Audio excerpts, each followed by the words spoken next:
to flynubianmoneyclub.com, flynubianmoneyclub.com. I'll put that in the chat also. It's basically a group of women, smart black women who teach on everything related to economics, finance, wealth building. And every couple of weeks, they bring in a special guest. And at some point, I think they're going to take applications if you have a topic that you'd like to teach on. But all the teachers are women. A lot of the students are men, but all the teachers are women. So it's flynubianmoneyclub.com. I'll put it up in here. And the ladies on Fly Nubian Money, they go live. They're live. I think Madam President was on this morning. You saw her at the All Black National Convention. Constance Carter and Tierra Williams go live, right? I think right after we're done. I'll give you guys the link, and then later on this afternoon, they have a panel of ladies like my wife, Dr. Alicia Watkins, Dr. Lene Javette. They have attorneys and investment experts, stuff like that. And I encourage you to take a look. And if you want to be notified when they go live, just pull out your phone, text the word Queens to 87948. Text Queens to 87948. And Tara says, Dr. Boyce, will you create a men's group like Fly Nubian? Actually, we do have a YouTube channel where there's lots of content from men. I haven't had a chance to mention it as much, but yeah, we do have men that actually. There's a male therapist. His name is Joe. I don't know his last name, but Joe does really good. I think he calls it something like vulnerability is the new sexy. And let me see if I can find. Let me see if I can find like a StreamYard link or something I can put in here, and I'll text it out to you guys. I'll write this. Make a note to myself. Text Joe, like text out Joe stuff because Joe's good, and sometimes he'll come in with the ladies, and it's really good. Let me see if I can find it. Yeah, it's called Vulnerability is the New Sexy, and I don't know if I can. Yeah, I got to figure out how to get that right. But anyway, yeah, it's good, right? And I think that these conversations are powerful because I really just think that overall, as Black people, it's good for men and women to really talk about how we feel, who we are, what we want to be, how we want to show up for each other, how we want to, for men, what kind of father you want to be, what kind of husband you're going to be, what kind of man are you going to be, and I think that that's an important conversation to have because I feel like there's this media, that tells you what kind of man you're going to be. You're going to be a gangster, you're going to be a thug, you're going to be like 50 Cent and get shot 9 times, and or you're going to go to a Diddy party, you're going to be one of these flashy, loud talking goofball rappers. My wife was listening to, and I promise you, there's actually a financial topic I want to drill into, even though this is a financial topic, by the way. Diddy's going to lose about $1 billion because of his shenanigans. So this is definitely related to finances. In case you're wondering, in case you're like, why is this talking about Diddy if he's totally talking about money? Well, Diddy represented money. Diddy what represented black excellence in his mind. Diddy represented aspirational interests. I knew young people who told me that their goal, their dream was to work for Diddy. I kid you not. That young lady I told you about who went to Clark, Atlanta, I think that's where she went to school. And she said her dream was when she got there, she was going to get a job working for Diddy. Like that was her only goal in life, right? So these things affect the trajectory of the energy of our young people. These images, it affects their outcomes. And so anyway, with Diddy, my wife was listening to a therapist's assessment of Diddy. He did this white therapist in Seattle is doing this like I don't know what it's called. I wish I could find it. If I find it, I'll tell you guys what it is. But because my wife is a therapist, but in case you don't wonder, she trains therapists on how to be a therapist. That's how deep she is in that. So anyway, so she was listening to this therapist breaking down Diddy, and basically she was they were talking about Mace, his relationship with Mace, and back in the 90s, and I was asking my wife, I said, or we were talking about it, and she said, yeah, she said, I remember when everybody liked that stuff. I said, I never liked that stuff. I never liked Diddy and me. I never liked all that goofy, flashy. They wear those flashy green suits, and they be in the camera like, "Well, you want to be fly like me?" Duh, duh, duh. I mean, they look goofy. They look like clowns. It was the corniest, silliest stuff I've ever seen, and and it kind of reminded me of my belief that America loves to see the black man kind of as a clown, not as a serious person, but as a like almost like a cartoon character. That's what they were. They were kind of like these cartoon characters, and ultimately, um, you know, uh, it's just something that I really think has to kind of be processed, right? And so anyway, long story short, if you want to talk specifically about Diddy and wealth and money, Diddy is a reminder that when you're wealthy, Your wealth doesn't protect you from the consequences of your choices. What happens is that the wealth actually makes you more of a target. And so if you have a son or a daughter, one of the things you want to protect them from is arrogance, right? Arrogance in the face of opportunity can lead you to lose everything. I think that when you get to where you think you're above the law, you think that you can't be touched, then you start doing things you really shouldn't be doing. And unfortunately, Bill Cosby learned this lesson.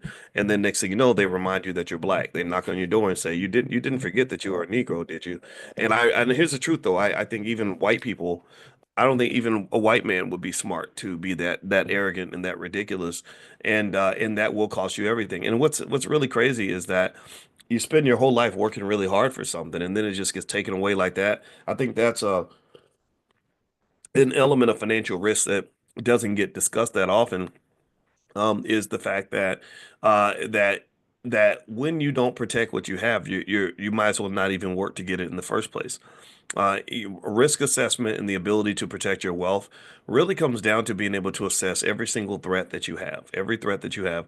And I always believed that as a black man, I had to be super strategic about every single move I made, every friend I had, every situation I was in. I learned this in the 90s when the Biden crime bill was sending thousands of black men to prison.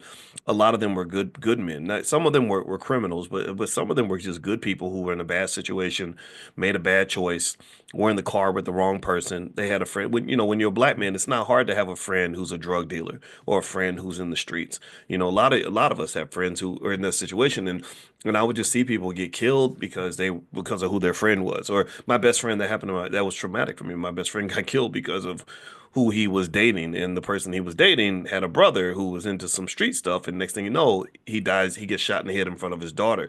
And so this was real. So in my opinion, it became very because it was so traumatic, it heavily influenced my belief that as a black man, I had to be super strategic, have my head on a swivel. I had to be very conscious of my surroundings and my environment because it wasn't enough for me to watch what I did. I had to watch what the people around me were doing.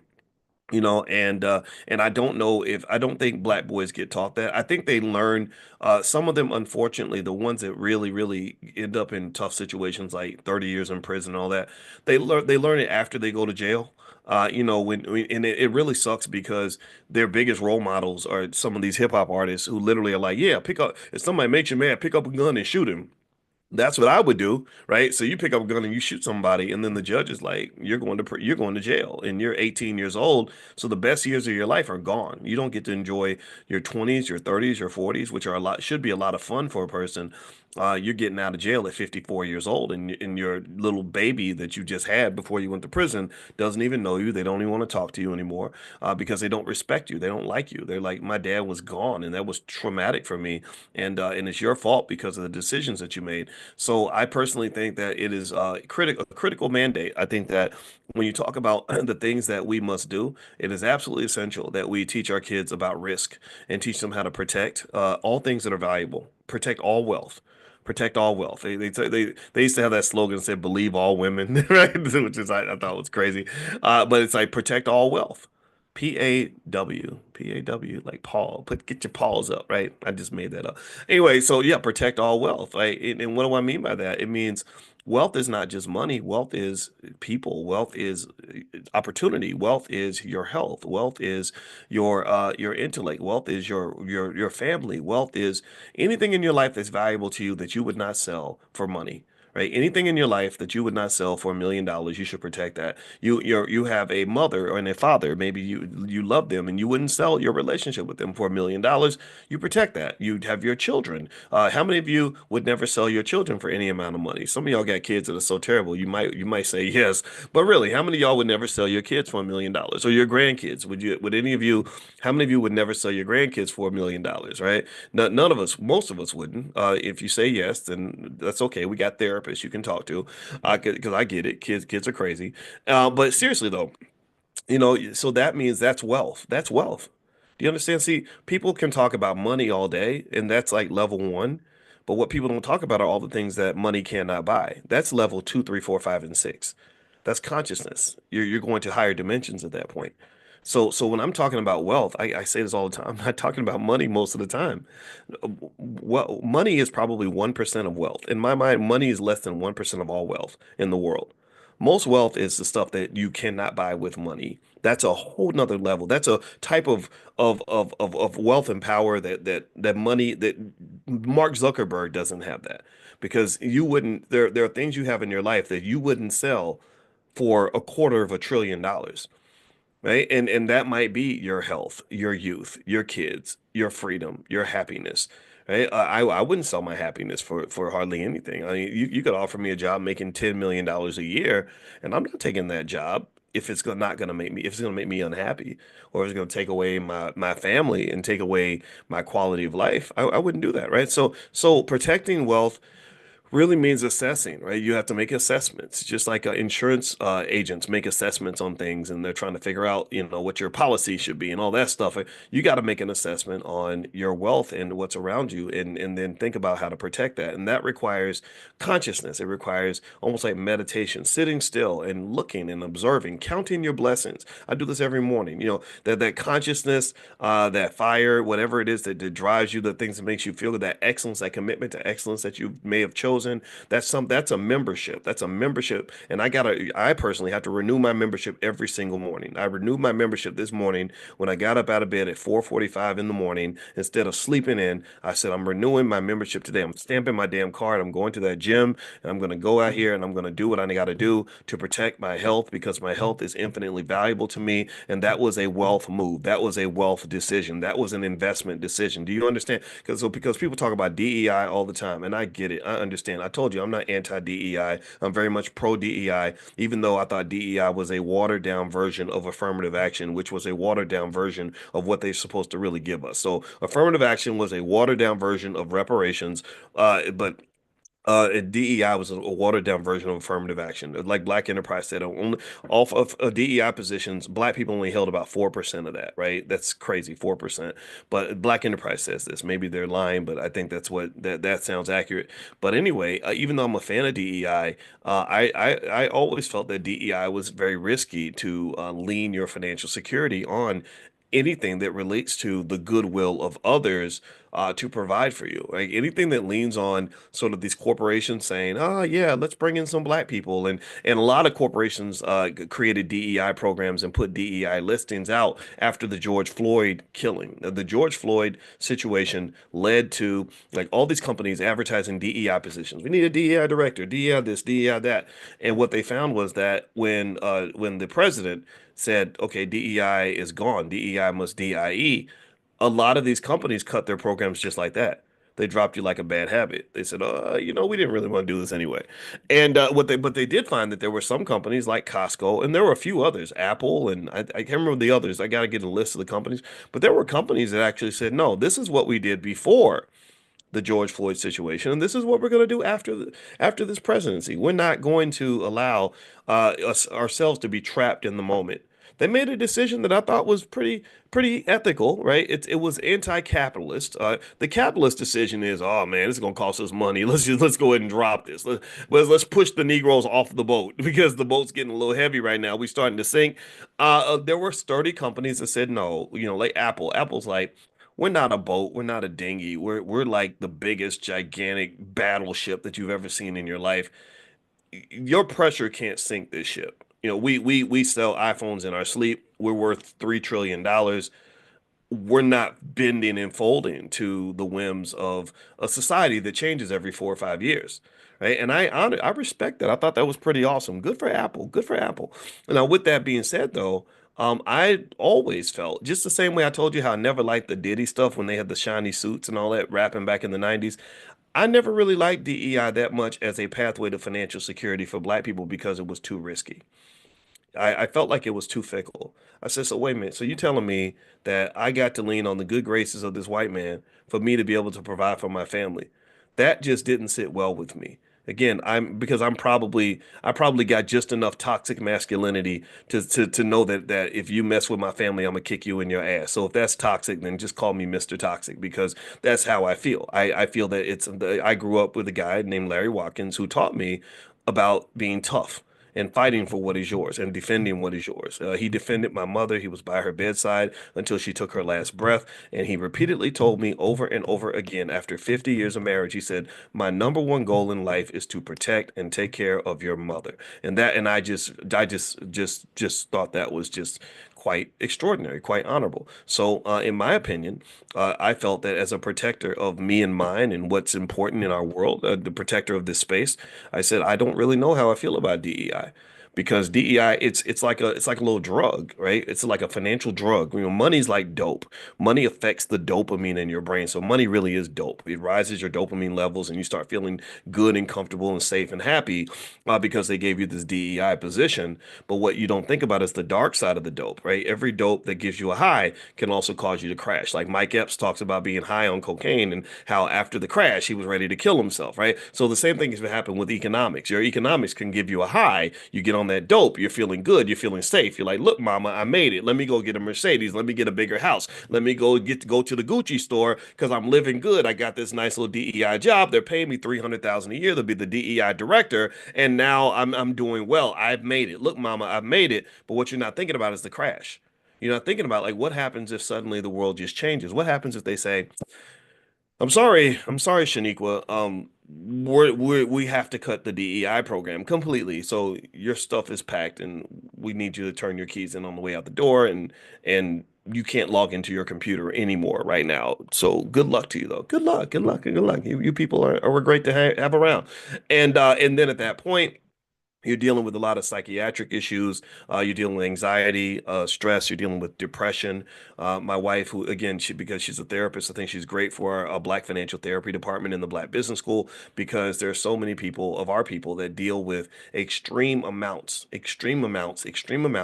of financial anxiety, extreme amounts of not just the sadness that comes when an economic opportunity is taken away, but also the fear, constant fear that one day you might be traumatized, right? The financial trauma, like just knowing that, like think about, imagine it's almost like having an alcoholic parent or parent on drugs, where you never know where one day they're going to come in the house and be mad and just decide they just want to punch you while you're sleeping, right?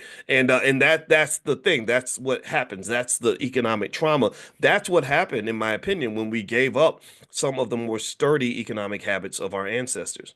Your grandparents, great grandparents had to live in a world that didn't have DEI. They lived in a world that didn't have affirmative action. They lived in a world that didn't even have integration. So what they did was they would do things that were more sturdy because they didn't trust these damn folks. They didn't sit around thinking that, oh, well, we got all these allies that are going to look out for us. I got an ally who's going to feed my family.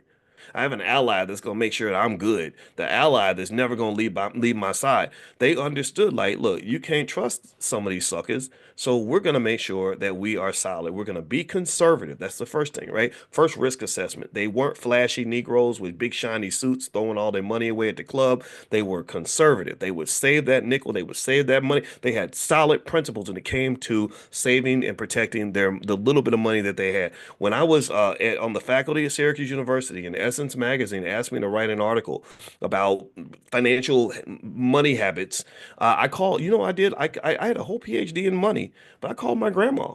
I called my grandma. I said, because I need to talk to you, Mama. My grandmother, her name's Felicia. I called her Mama. That's the Panther. We named our Panther after my grandma. I got to name something after my mama too, because I need my mama with me too.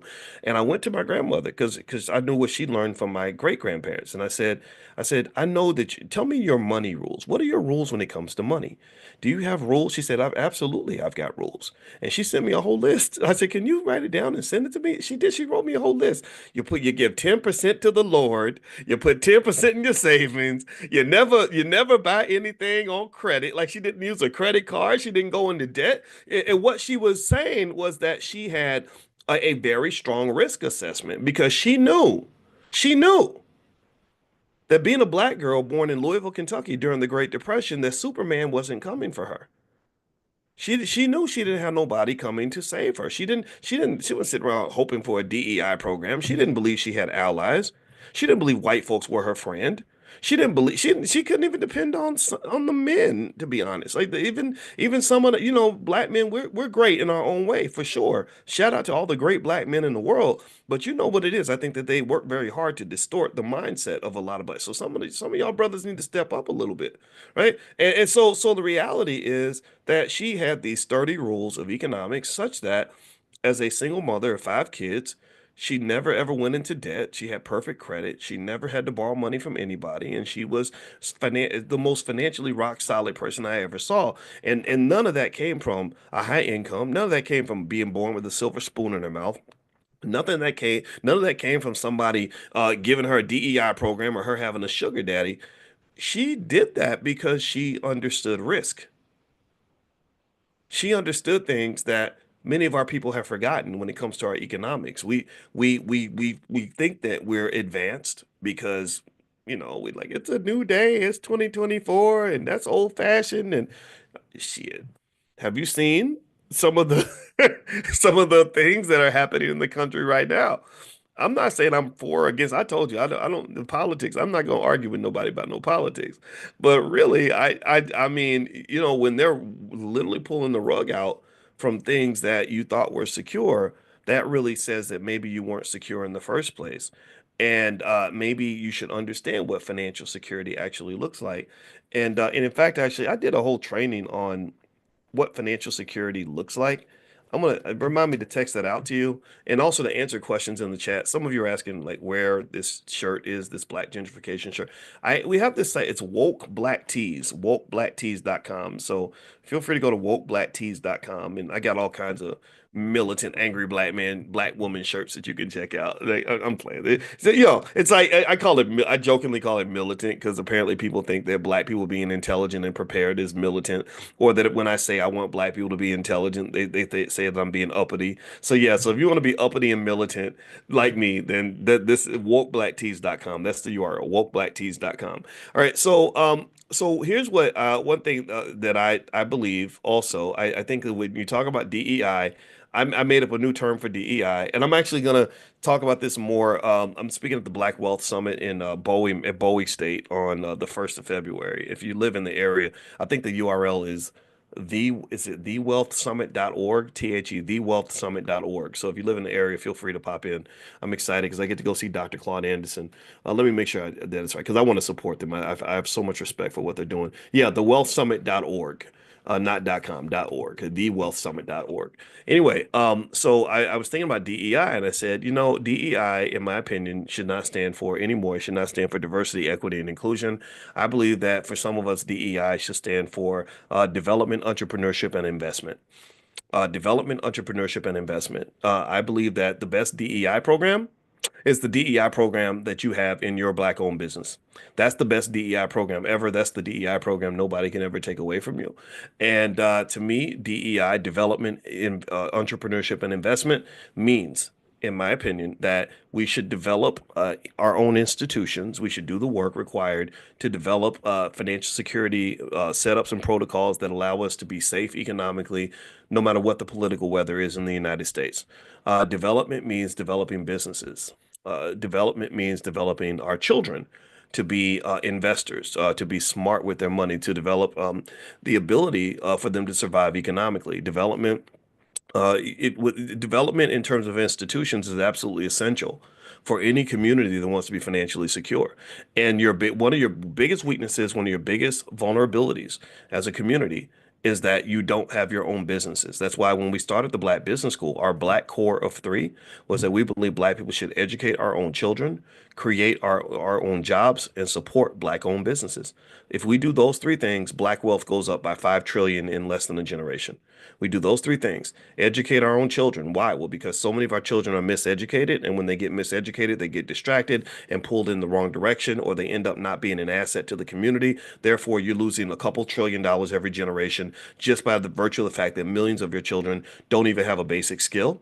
Millions of your children, if they don't have a basic skill, they don't know who they are. Millions millions of your children are stuck in this economic tornado, this twilight zone of an economy where they are trying to struggle, trying to survive, and they're failing. Many of them are failing. Many of them are struggling. Many of them are experiencing extreme financial desperation, extreme financial anxiety. As a person with a PhD in finance, I can tell you how to easily avoid this, how to easily get out of it. But you've got to prepare. You've got to develop your system. You've got to get ready. You can't fix it overnight. It's not like you can't go to the doctor when you got stage 4 cancer and say, "Give me a pill and make it better." You can't do that. You can't show up and say, "Oh, I've been eating the wrong food. I ain't been exercising. I've been smoking as many cigarettes as possible. I've been doing that for 30 years. Now, doc, I want you to make me as healthy as an Olympian." You can't do that. That doesn't work. You have to like I see Juiced Up Reese's here. I love Juiced Up Reese. She runs this great juice company with all these healthy juices. And every time I see her, she'll say, "Hey doc, here's some juice," and I drink it. And it's so good and it's healthy. Juiced Up Reese will tell you that prevention is the best way to stay healthy. In fact, even if you talk about this, speaking of health, for example, we know that financially, the Rockefellers made a lot of financial moves to push us away from natural preventative maintenance on our bodies and our health. They pushed the country away from holistic medicine because he wanted drugs. He wanted drugs because they were based on oil and he controlled oil. So Rockefeller, in all his philanthropy, I don't know how many of y'all know that, but all the money that he allegedly put into supporting medical schools and all that, that was all basically done so he could force the doctors to move away from natural cures and move toward pharmaceuticals. And so now you have a country where millions of people are hooked on drugs. They actually antidepressants. The United States prescribes antidepressants at an unbelievable level. We prescribe more antidepressants than any other country on the planet. The big company, the Purdue family, just got sued for the opioid crisis because they got the whole half the damn country hooked on opioids, right? So you can't trust even the medical profession. Just speaking of health, just since we're talking about that, but just like health, physical health, an ounce of prevention is worth a pound of cure. You have to develop the kind of health that you want to have. You have to develop a protocol. You got to develop things such that you say, "Oh, I'm doing this every single day right now, so that 5 years from now, 10 years from now, 20 years from now, I will be in good shape." So that's what development looks like, brick by brick. Things that you build brick by brick are much more sturdy than when somebody just sort of props you on top of an institution that they control. And what does that mean? Well, that means that you have lots of, again, I call them shiny Negroes, the celebrities or whatever, who look like they have power because they're standing up on top of a stage. But really, the real power is not the person who stands on the stage because they can be flicked off like a blunt or a fly. The person standing on the stage does not have the power. The power belongs to the person who built the stage, the person who developed the stage, the person who or the company who brick by brick built that stage because they know that they can put anybody on that stage and make them shiny and powerful and or look powerful and important. So ultimately, development is extremely important. We have to develop the kinds of children that we need to lead our community. We have to develop the kinds of businesses that we need to employ our people. We have to develop the mindset that's going to lead us to understand the importance of being economically strong, capable, and independent. And the best builders that we've ever had in our community are people who were born before integration. The people that were born in the 40s and the 30s and the 20s understood this at a level that we will never understand. They knew how to build things. They knew how to fix things. The people on Black Wall Street, they didn't sit, they didn't, a DEI program did not build Black Wall Street.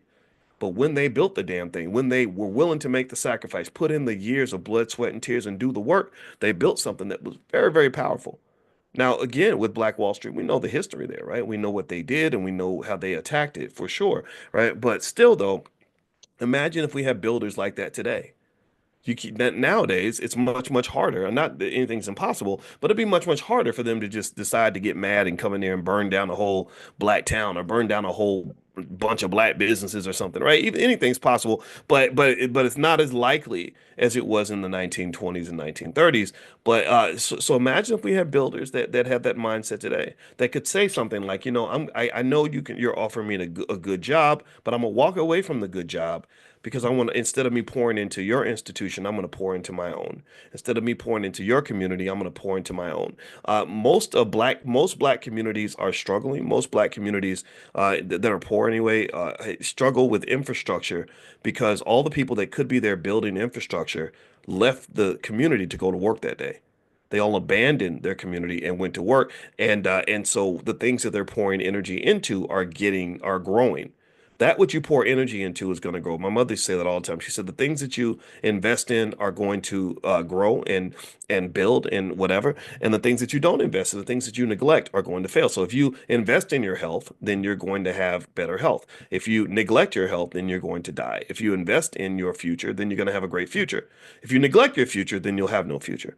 If you invest in your relationship with your spouse, you're going to have a better relationship. If you neglect your spouse, then your wife will be sleeping with the pool boy, and your family's going to fall apart, right? So ultimately, being very conscious, financially conscious, means you have to think about, like, what are we developing? What's the plan?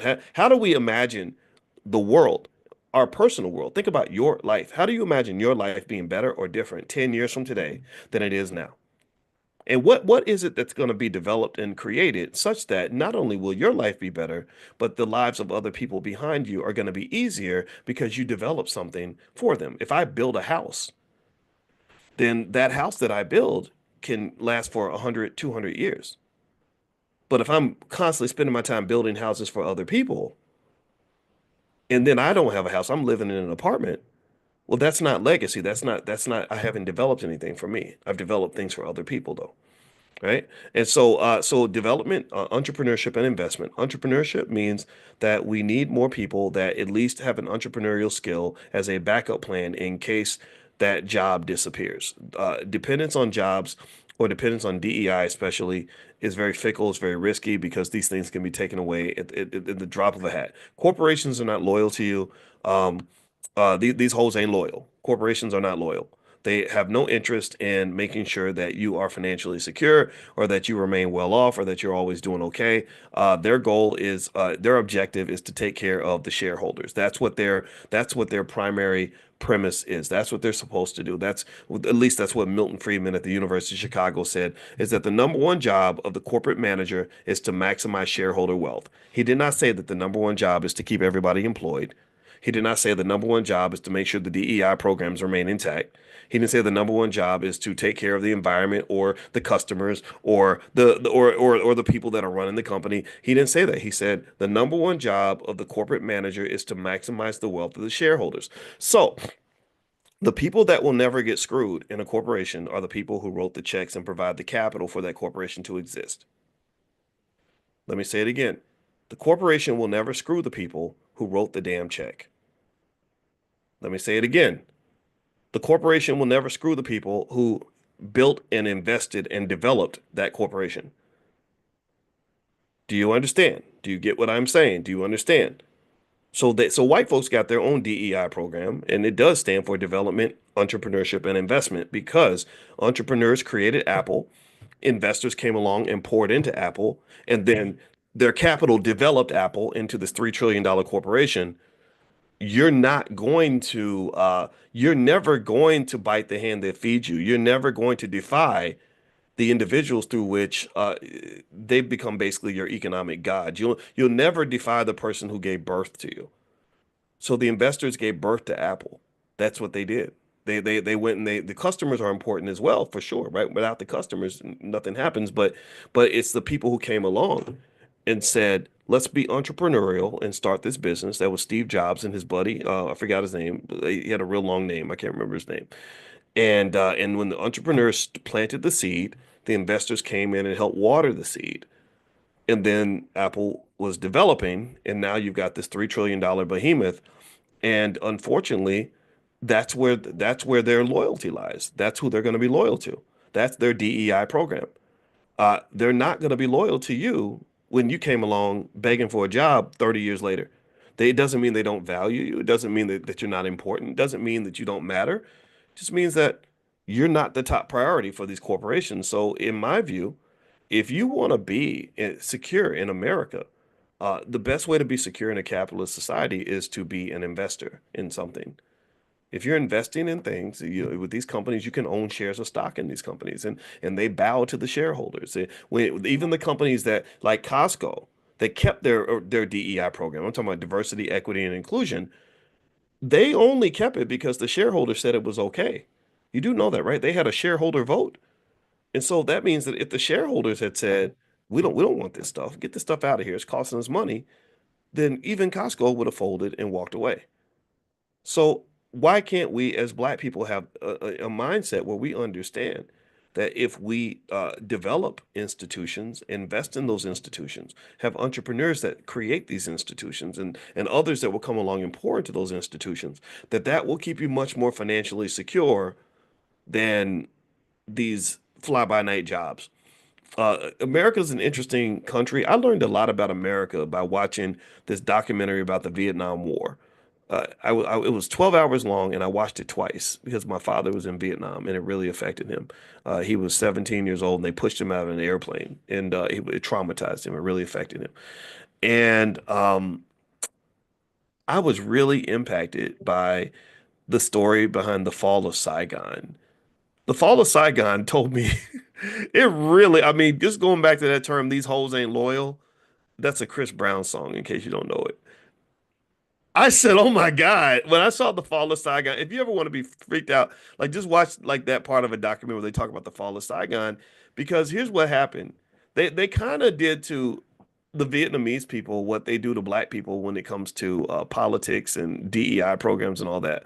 They come along and they sweet talk you and they tell you, "Hey, I love you. I'm there for you, girl. I got your back." Whatever, right? And you're like, "Oh, he loves me," right?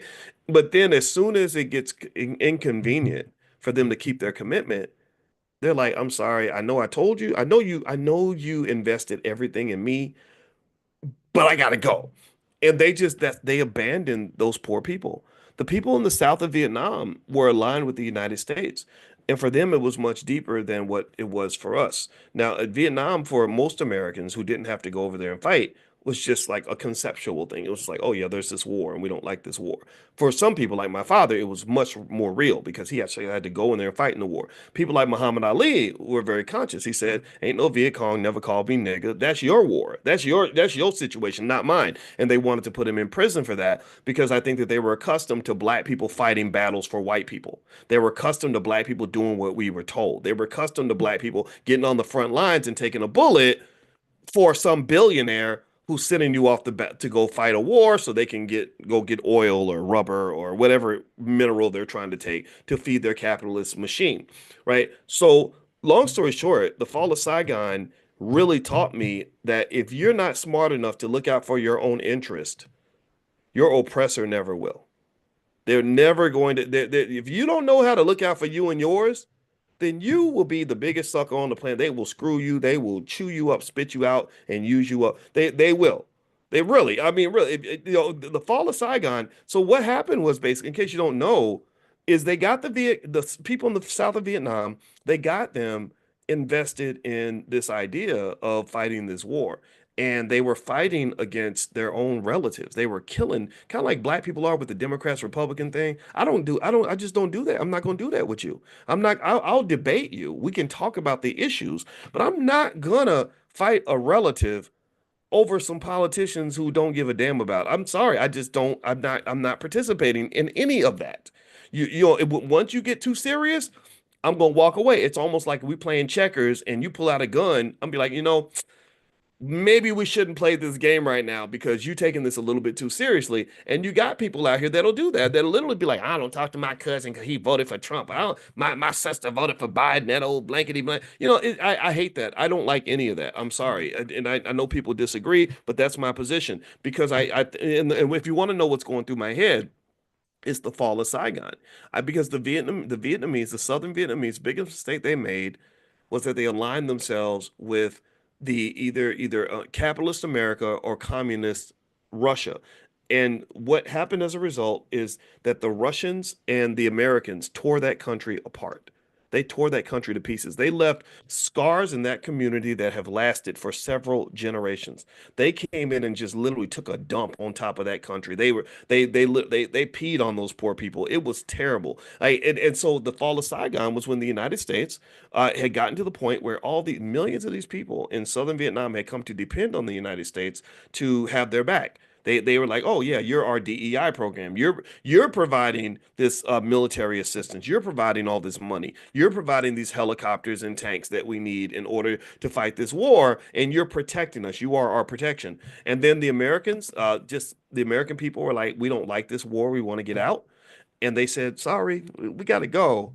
And that led to the fall of Saigon. Suddenly, they were defenseless. And because there were people in the north that had built up so much hostility toward them because of the war, oh, they were going in, they were chopping people's heads off in the middle of the street. They were shooting men in the face in front of their families. They were slaughtering entire families because they were like, oh, it's on right now, sucker. And the United States was like, sorry, but don't you love the Beatles? Like we're living good as Americans. We're living our good life over here. But for them, it was very real.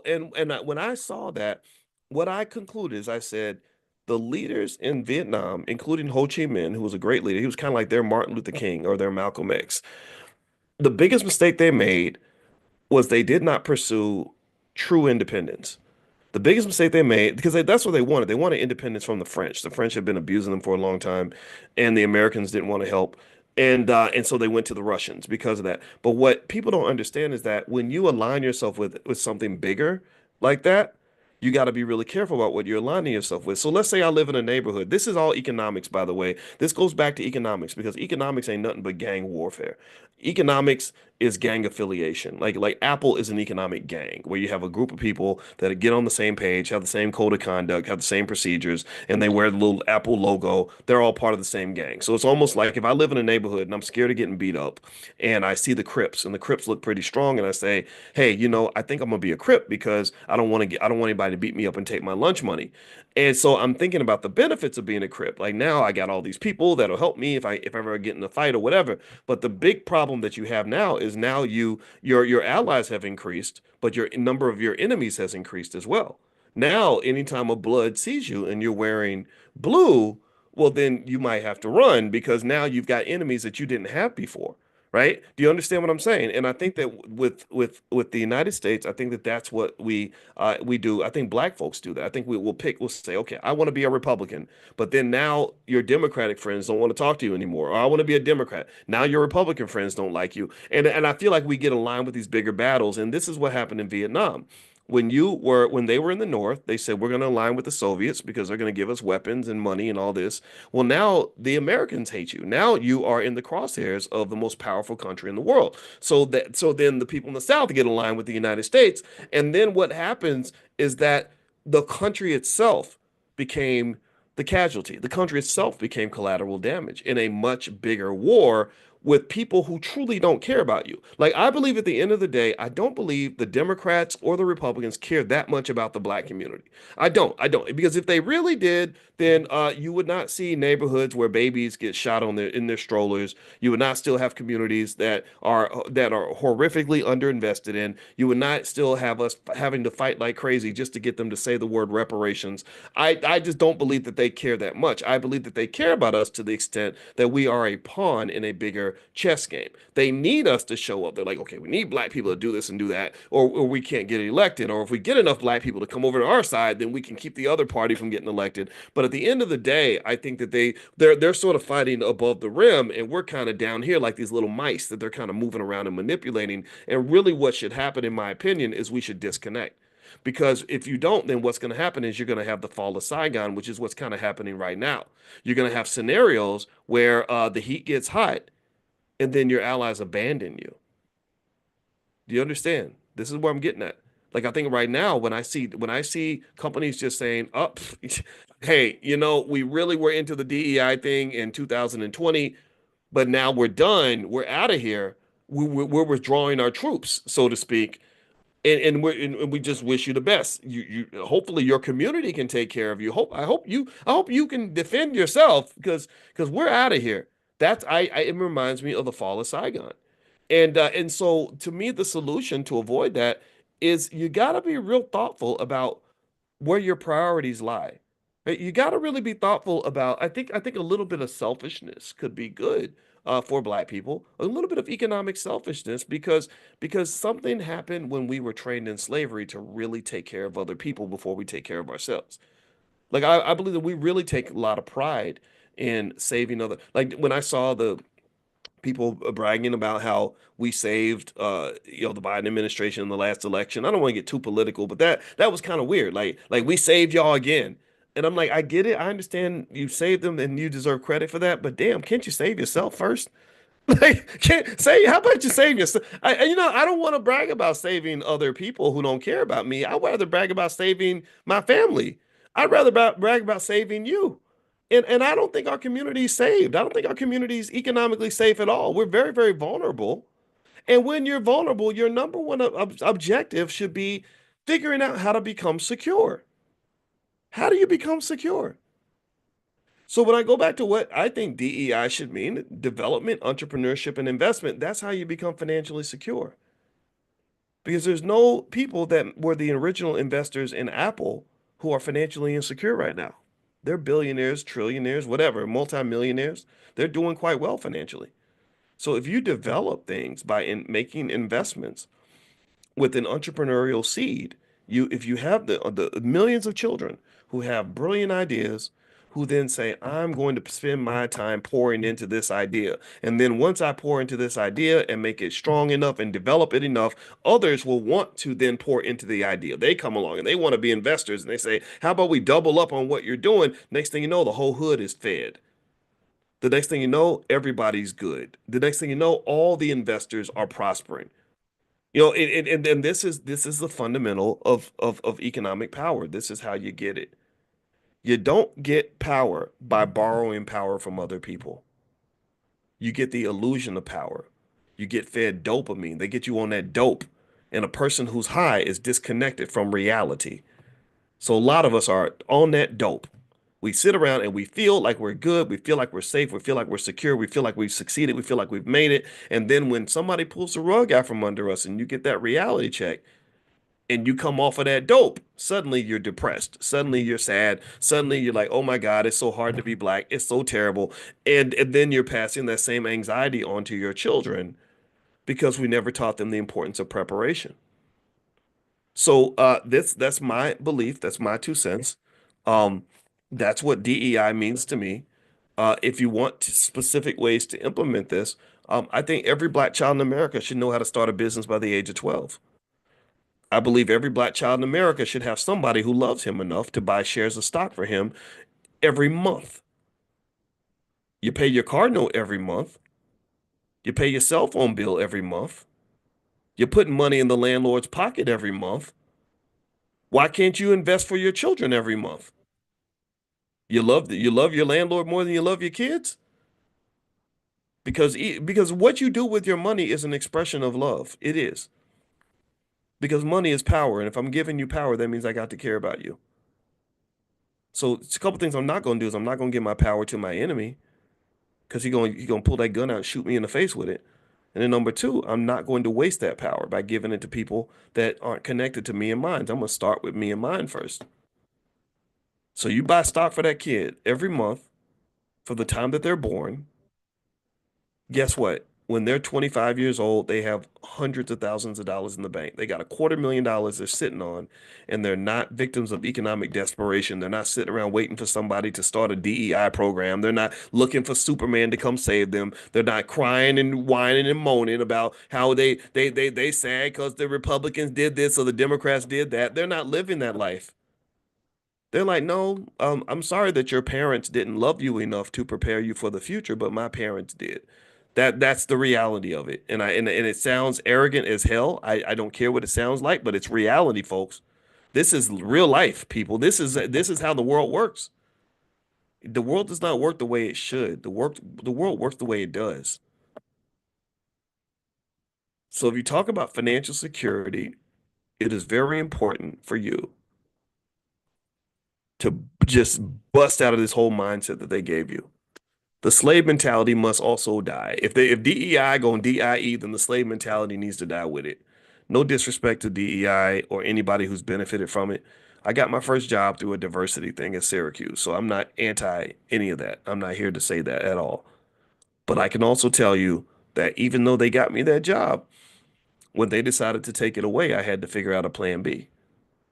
So when I think about my life and I go back and say, what would I have done if I was 18 years old? I would have spent a year studying my butt off to become the best entrepreneur I could be. Because if you know how to create economic possibility out of thin air, that's what entrepreneurs can do. They're financial magicians. They're visionary. They can see They can see wealth even when there appears to be none. They're almost like those people that can go out in the woods and they can survive in the forest because they can see where the food is. They can see where the water is. They can see how to kill an animal and skin the bear and cook it and all that. They know how to live good in any situation. They're adaptable. Adaptability is critical in a very competitive economy. And if you think that it's tough now, wait till AI comes on board. When AI pops in, it's going to be over for millions of people. Millions of people are going to drown in the age of AI. And I honestly think that some of it is because we get distracted by goofballs in shiny suits like Diddy. I think that we get distracted by the social stuff.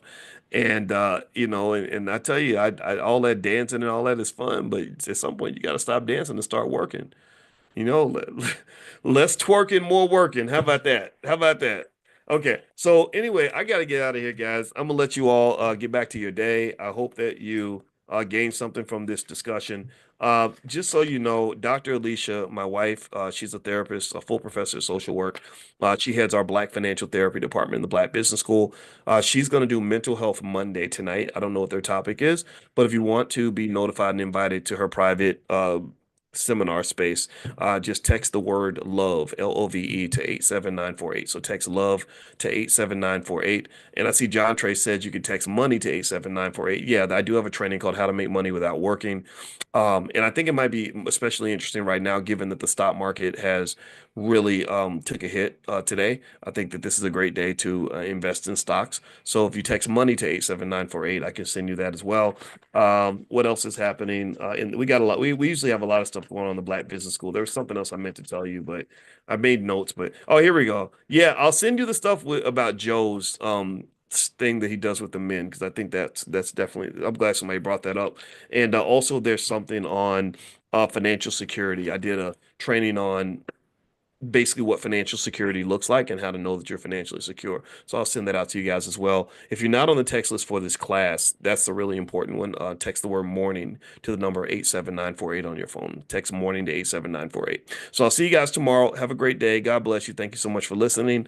And let's go get it. DEI, development, entrepreneurship, and investment. That's what we're about to do. See you guys tomorrow.